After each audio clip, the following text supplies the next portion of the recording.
Hello Tom, this is Negard, and in this video I'm going to show you my final project and I will talk about the code and the functionality of this application. Alright, at first I'm going to explain the code and after that we will get to the demo.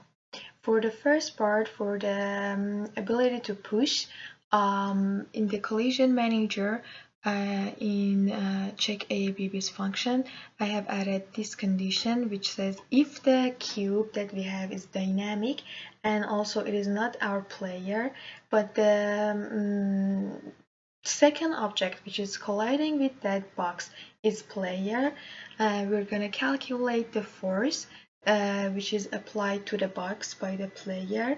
I calculate the force by the kinematic energy of the player, and by the formula which is F is equal to mass multiplied by the acceleration, I will calculate the scalar amount of the acceleration. And also I'm gonna set the direction in which the box should move.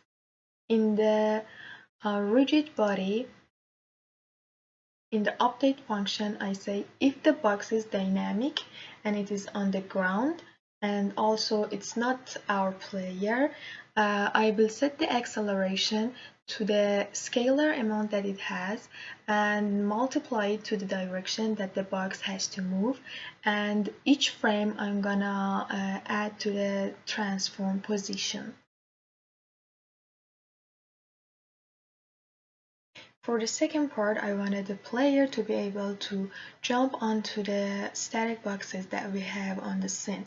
So for this ability, I have added this condition in the AABB check AABB function, which says if the box that we have is static and the second box is player and also none of the boxes are our plane, I will set, and if the player is on top of the static box, I will check this boolean and I will set it to true, which means that the player is now on the top of the static box, and I will get the maximum height of the platform that the player is on.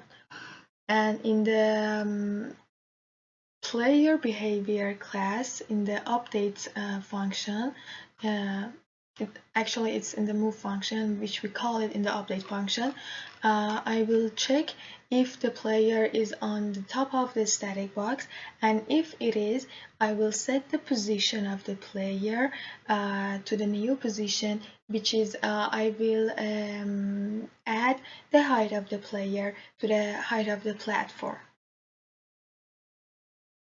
For the last requirement, I have created a new prefab which is called QBullet, and for the AABB collision, in the collision manager class, I have added a new function which checks between the bullet behavior object and the cubes that we have on the scene.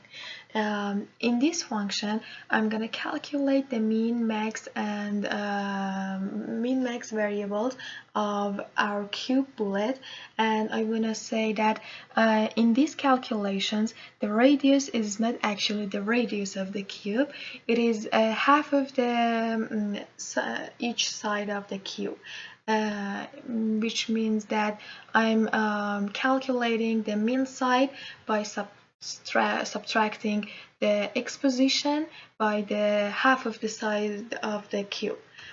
And I'm gonna check the AABB collision, and it will get reflected if we have a collision between the cube bullets and the boxes on the scene. Here is the demo of my application. This is the start scene that I have created, and by pressing this button, the main scene gets open. We have a back button on the main scene, which redirects us to the start scene that we had. When the main scene gets loaded, it's not activated yet. It means that the player cannot move and it cannot shoot. By pressing the F button, the main scene gets activated. So the player can move and it can shoot. For the task 1, we had to implement the ability for the player to push the boxes.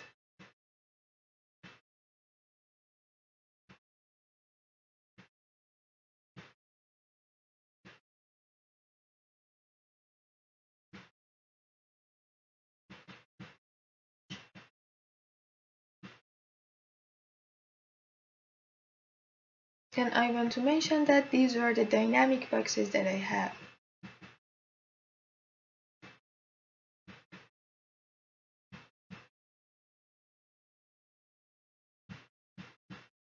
The other ability that the player has right now is that it can jump onto these static boxes.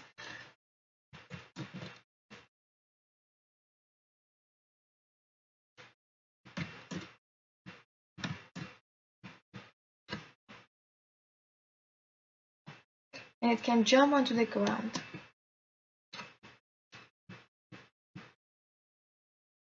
For the second task, the player is now able to shoot cube bullets. These bullets have a BB collision with the boxes and the ground, and when they collide with these boxes, they get reflected.